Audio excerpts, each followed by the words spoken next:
Hello, and welcome to a quick training for volunteers on the upcoming 2023 Point in Time Count. So the pit date this year is Thursday, January 26, 2023. All right, so for our agenda, we're going to start off with some pit basics. We're going to get into some count methodology. Then we're going to talk a bit about unsheltered and sheltered pit planning, mobile app logistics, and then we'll summarize and wrap up and talk about our next steps.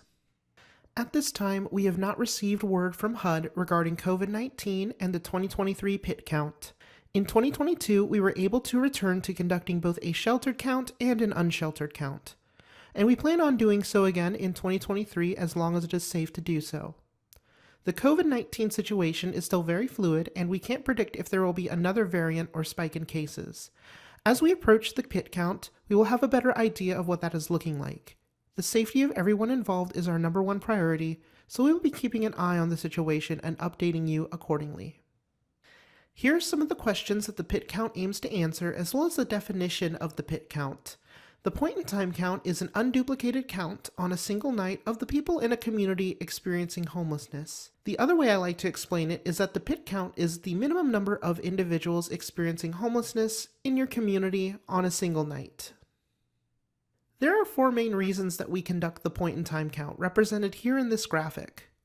We conduct it for awareness, to advocate to local governments and raise community awareness, to understand the extent of homelessness by identifying trends in homelessness over time and the characteristics of those experiencing homelessness locally, to secure funding, as the pit count can be used for eligibility for COC and ESG federal funding, as well as to advocate for private or local government funds, and finally for engagement, as the pit count allows us to develop personal relationships with those experiencing homelessness and create a sense of responsibility with various stakeholders. I'm not going to go over this slide in depth. I just think it's valuable to include a slide detailing what the Texas Homeless Network does, as well as clearly explaining the difference between the two divisions of our staff. The Texas Balance of State team focuses on 215 of Texas's 254 counties, while our statewide initiatives team focuses on efforts across the state and coordinates directly with other COCs.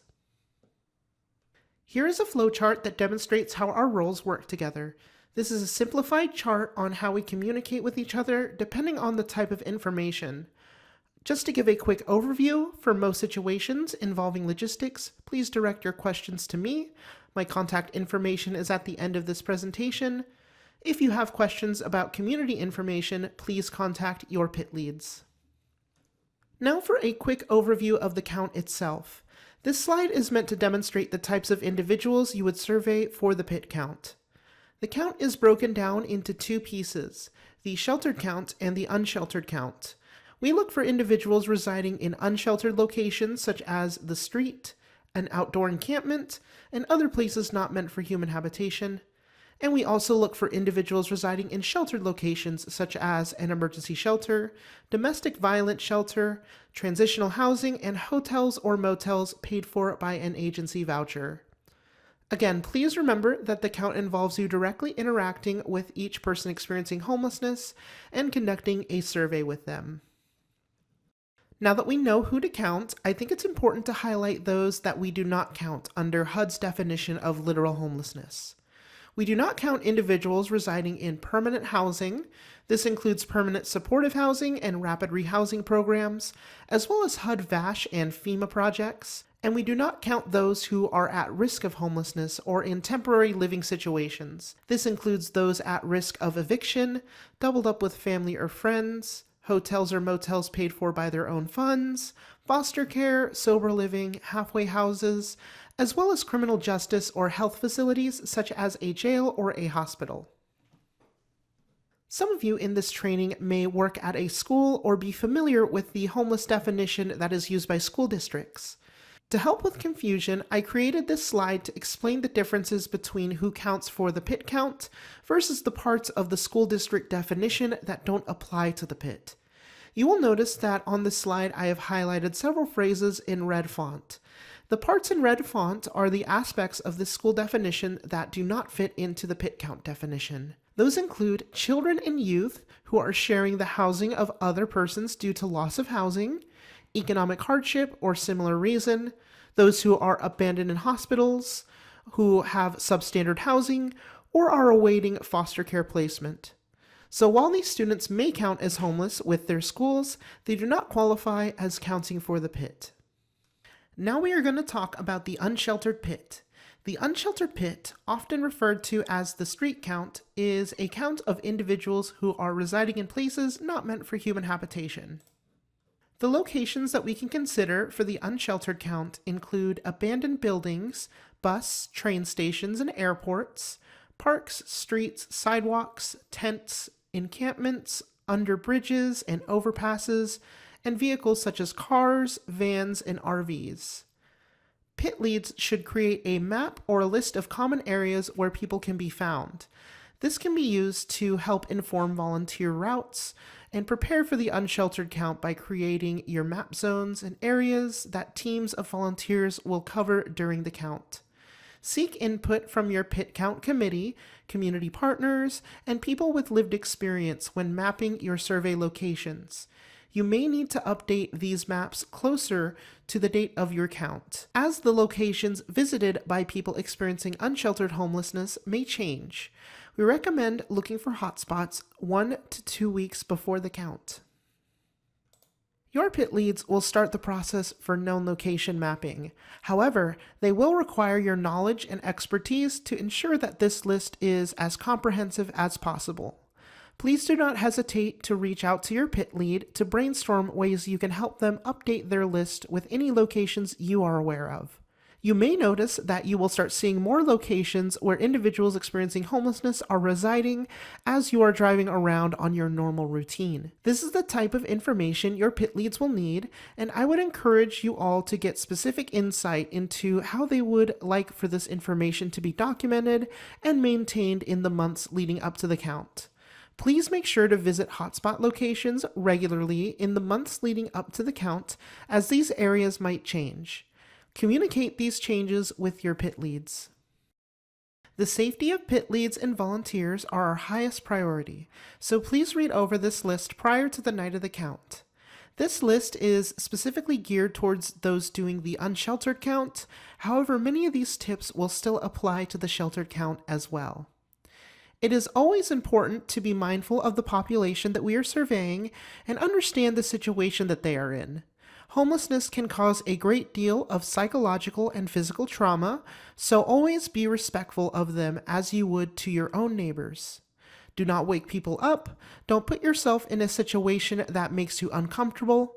Don't promise things you can't deliver. Don't share confidential information or deviate from the survey. The first 2 items on this list are scenarios in which you would do an observation survey. The main takeaways are that you should be respectful, calm, sincere, and prepared. While you are unlikely to experience a dangerous situation, it is important to have a safe place in case de-escalation is required. Here are 5 steps to completing the unsheltered survey. Make sure to start by identifying yourself and stating the purpose of the count. Remember to always obtain consent to the survey. And once you have obtained verbal consent to the survey, you may now begin to ask the screening questions to determine if the individual is eligible. If they are not eligible, thank them for their time and move on. If they are eligible, administer the survey questions and record their responses. Lastly, ensure that you thank the respondent for their participation and, if possible, provide them with donated items, care packages, information pamphlets, and resources. Here are some tips for the unsheltered count. Your PIT leads will be providing you a packet of information in advance of the count. It should include the map of your locations, day of count checklist or cheat sheet, volunteer interviewing guide, and any other resources they feel like you will need. If you have not received these items, please reach out to them directly. You will also find some of these materials available on the THN website under the Volunteer Materials section, which is hyperlinked on this slide. Additionally, you should plan on what clothing and shoes you will be wearing, as well as ensuring that your cell phone or smart device is charged to collect surveys throughout the entirety of your shift. Also, please prioritize time to practice. Practice your introductory script, and also make sure that you have spent time reading through the survey questions out loud so you are familiar with the phrasing and the order of the questions. The scenario-based training will provide more detailed instruction on how to approach those experiencing homelessness, as well as what different types of script ideas you can use. The more comfortable you are with the survey, the more this interaction will feel like a conversation as opposed to a survey. The closer this interaction mirrors a conversation, the better your results will be, and the more meaningful the entirety of the process will be. Finally, if at any point through this process you have questions or concerns, please reach out directly to your pit lead. If you do not receive a timely response, you are always more than welcome to reach out to me, and I will do my best to assist you. Now let's talk about sheltered pit planning. For the sheltered count, we survey people residing in emergency shelters, which includes cold weather shelters, domestic violence shelters, and hotels or motels paid for with agency vouchers, and transitional housing. In order to be considered an emergency shelter or transitional housing project, they have to meet the following 3 criteria.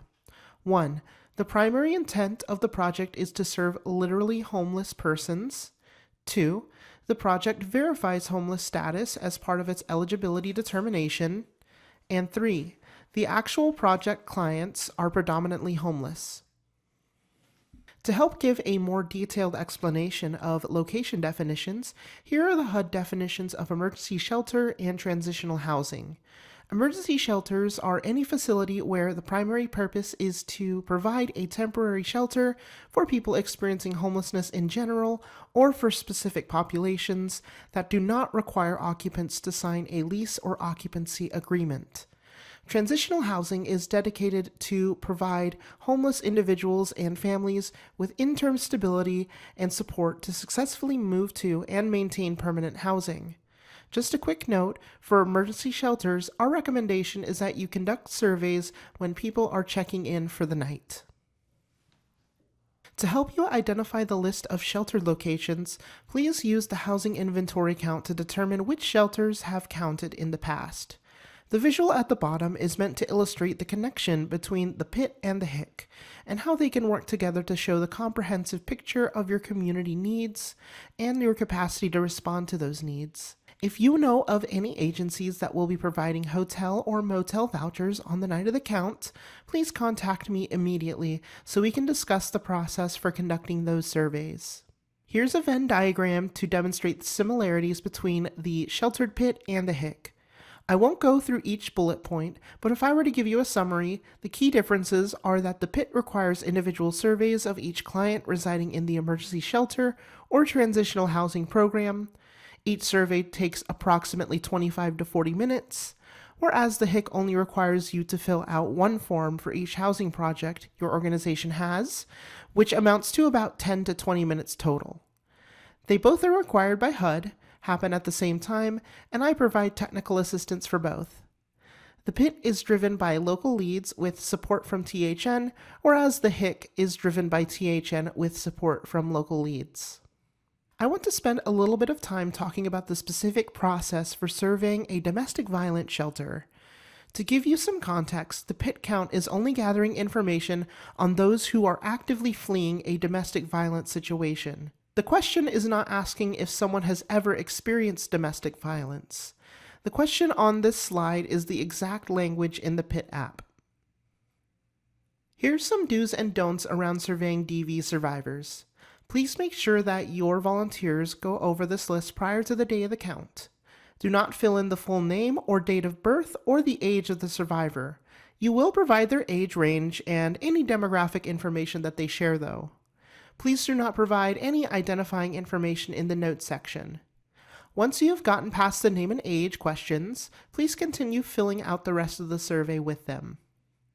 Here's a screenshot of the mobile app and what the beginning section of your survey should look like when surveying domestic violence survivors.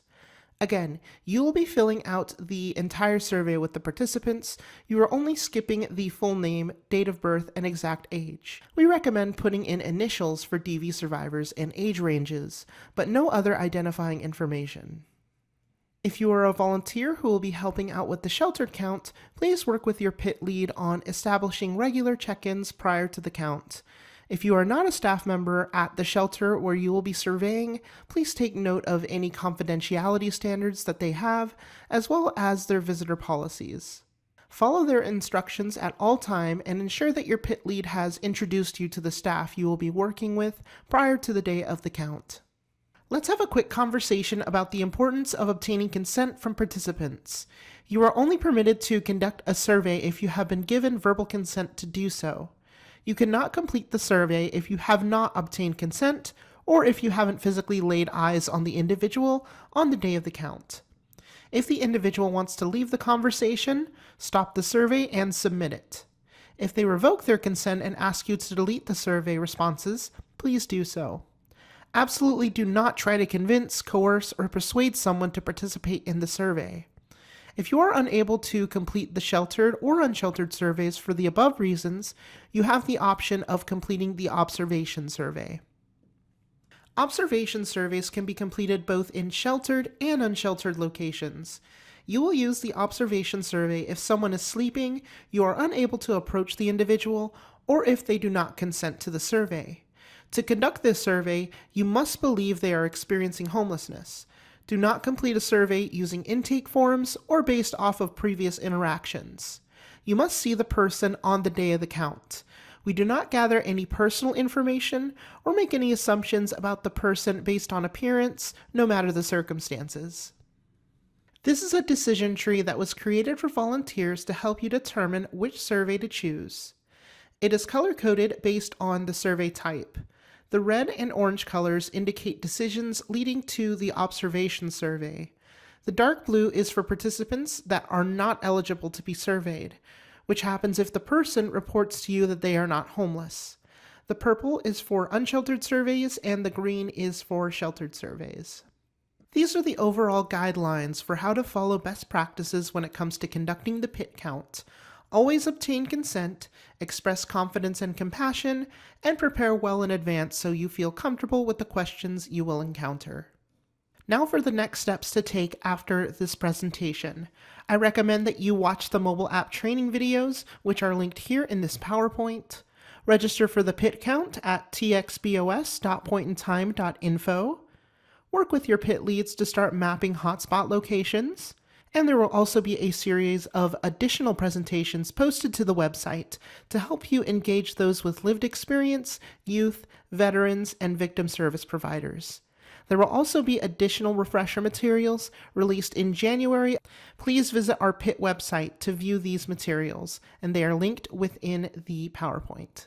Here's my contact information. If you have any questions or concerns, please don't hesitate to reach out to me at ava@thn.org or call my phone at 512-652-4714. Thank you.